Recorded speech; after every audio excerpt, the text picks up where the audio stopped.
Hey guys, welcome back to the channel. It's Rick here, and on today's video, I'm going to take a moment to answer some of our viewers' questions from our YouTube mailbag, so stay tuned.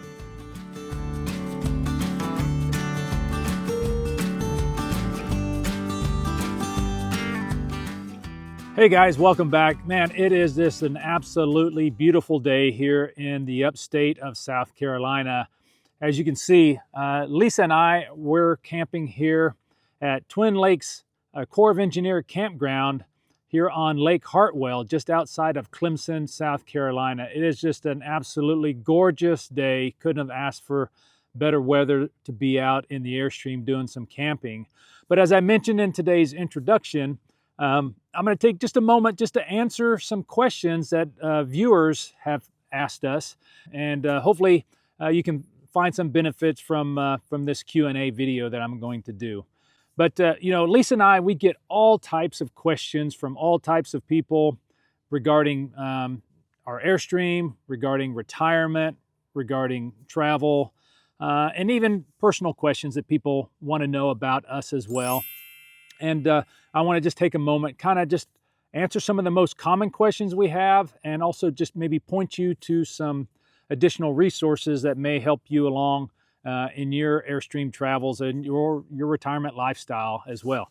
So what I did was I just kind of looked through our social media platforms and just kind of pulled off a few questions that we get asked quite a bit, and just wanted to go ahead and answer some of those for you. But just questions that many of you viewers have had about our Airstream, about our retirement, and us in general. This first question that I have really comes from multiple viewers, but they just wanted to ask about a health update. So if you're new to the channel and you haven't been following along in our journey, I was recently diagnosed with cancer about 11 months ago, and then I completed my treatments maybe 5 months ago. You know, so everything just is going very, very well, much better than we expected, and so far everything's been going great. And I'm in that kind of that follow-up stage now where I'll just have to go back for periodic checkups. But we're just so thankful to God for all of his blessings and helping me get cured with the cancer so we could go on and continue on with our travels and our life and enjoying the great outdoors and everything. So the next question that I've got here is from MD Lawrence, USA, and this was on our YouTube channel. And this was in reference to the Airsafe hitch. And he asked, what are your thoughts about using the Airsafe hitch to pull a 4,000-pound gross weight, 300-pound tongue weight, 27-foot travel trailer? Well, when I read that question, my first assumption was he's not talking about an Airstream, because our Airstream behind me is a 27-foot Airstream. I think ours is right around 1,000 to 1,100-pound tongue weight. So my assumption is that he's not talking about an Airstream, and just based off of the gross weight of the trailer and the tongue weight, my personal opinion is probably an Airsafe hitch wouldn't be necessary, especially if you're just traveling on highways and roads and not on rough terrain. It might be a bit of overkill, but without some more details, it'd be hard for me to recommend the Airsafe hitch to you, but they do have several different classes, so I would recommend that you check out their website. And also you can check out my video where I did a full review with them, and reach out to Alan Wilkinson from Airsafe Hitch. He will be more than happy to answer your questions and help you in deciding whether or not the Airsafe Hitch is actually a product that would be beneficial for you and your travel trailer. So the next question that I got was from, excuse me if I mess up your name on here, Pascual Carraras 500, and this was reference to our airport build that we did about a year ago when we had some construction work done on our property. And their question was, what was the original cost estimate for our airport build before we added the extras? So when we sat down, and Lisa and I kind of got out our pencil and we started penciling out what we thought the costs were going to be, and we started getting estimates from the builders and the excavators and the electricians and the concrete folks, we budgeted $40,000 for everything that we needed to have done. And that included tree removal, a whole bunch of gravel, a lot of concrete, and everything else. And at the end of the day, we ended up spending $43,000. So we only went over about $3,000. And most of that additional cost was we decided to go ahead and have some additional gravel work done on our front driveway, which wasn't part of the initial project, and a few other things that we ended up doing as well. We have absolutely no regrets about that build. It's been everything that we ever hoped it would be. It's provided a lot of protection and shelter, not only for the Airstream, but for my truck as well, you know, keeping it out of that direct sunlight. You know, when we have hailstorms or any other types of storms like that, it just provides that added protection as well. But if you're interested in a full cost breakdown, I would recommend that you check out our video. And again, I can put a link in here for you as well, or in the description below. But it gives a full cost breakdown of every phase of the build if you're interested in doing something similar on a piece of property for you. So moving on to the next question, and this one here is on a recent video that we had done on the Aircrafter's inlet city water valve that I installed. And I got a lot of great feedback from that video as well. I was really surprised at how many people were interested in that video. And it's basically because, and I wanted to make that video because of the potential costs that could happen if you have water damage to your Airstream. But after I did the video, Ed Kroger 09E wrote, "You should do a check before closing it up." So when I did the installation on the video, I didn't film the part where I did the water check or the leak check. And in hindsight, I guess I just kind of got in a hurry when I was doing the filming and trying to put it all together. But I did want to let everybody know that I did do a leak check before I closed up the compartment and everything. So I apologize for not including that in the video. But if you do end up buying one of those city water valves, it's a super simple DIY. I take you through all of the steps of how to do that, and I explain to you why I think you need to make that upgrade. And like I said, you can watch that video on here as well. I can put a link in there as well.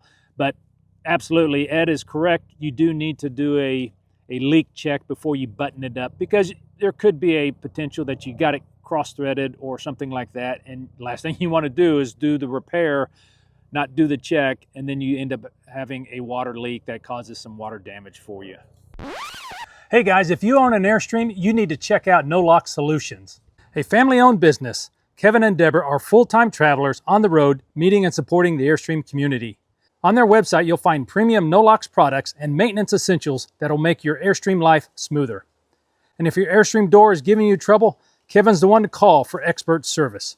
So hit the link in the description below and keep your Airstream rolling with NoLox Solutions. Now back to our video. So moving on, a couple other questions here. And this one is from a gentleman, Brian Manship, and he submitted this question through our website. And I don't want to read the whole question. This is pretty lengthy. It gives a little bit of his background. They've got an Airstream. He's getting ready to retire. And he's considering a move to South Carolina, where we live. And he's considering finding his home base there as well. And he was interested if we could provide some insights as to what attracted us to South Carolina and where in the state that we liked, and just some basic insights to help him in his decision. So Lisa and I, when we retired a little over 3 years ago, we were living in Alabama, but we had no ties to the state of Alabama. It just happened to be where my last duty assignment was at, because I was in the military.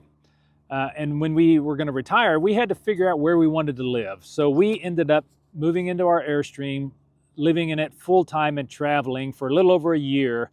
And in that time, we were traveling up and down the United States, specifically on the East Coast and mostly in the Southeast, trying to decide where we wanted to live. I was looking at everything from state taxes, cost of living, healthcare, crime, and all those other type of quality of life metrics as well. Lisa, more emotional in her decision making, was looking at proximity to family, warm weather. She wanted warm weather. She didn't want to live anywhere where it was going to be cold, and those types of things. More about family connections and everything like that. So we kind of compromised and ended up settling on South Carolina. It's very mild winters. Spring and fall are just completely awesome, just like it is right now here in South Carolina. For us, cost of living was optimal for us. Very veteran friendly. If you're a military veteran, they have a lot of great benefits for military veterans, as well as the taxes.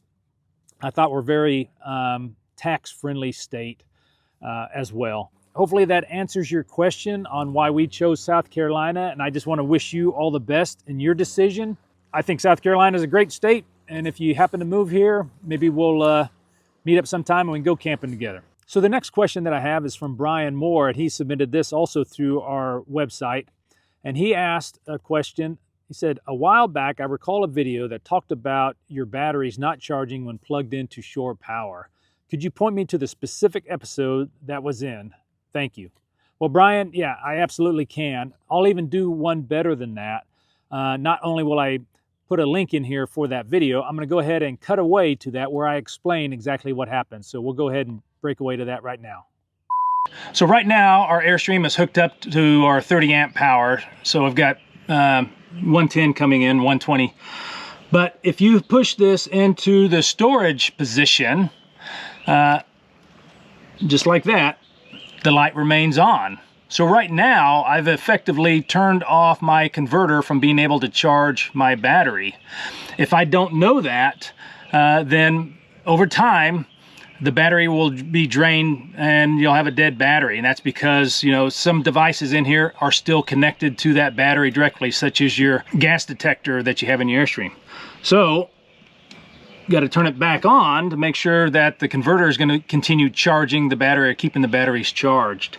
Now, if I disconnect the 30 amp power, and I'll do that here right now, if you just give me a second. Okay, so I went ahead and disconnected the 30 amp power from the Airstream.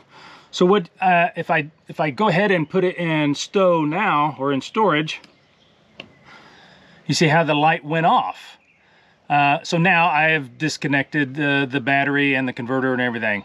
So that's how I believe that we ended up draining our battery, was somehow this had inadvertently been turned off when we were hooked up to shore power. But because the light stayed on, we didn't know that. So when we were getting ready to hitch up to head up to Virginia, we had a dead battery. And I thought it was a converter, but it wasn't that. Now, this is something that I don't believe applies to all Airstream models, but it does apply to 2017 models. So just be aware, if you have probably a later model, this may be something that you need to be aware of as well. But we'll go ahead and turn that on, get it hooked back up to 30 amp power. Hopefully that helped explain what happened with our batteries and how they ended up not getting charged.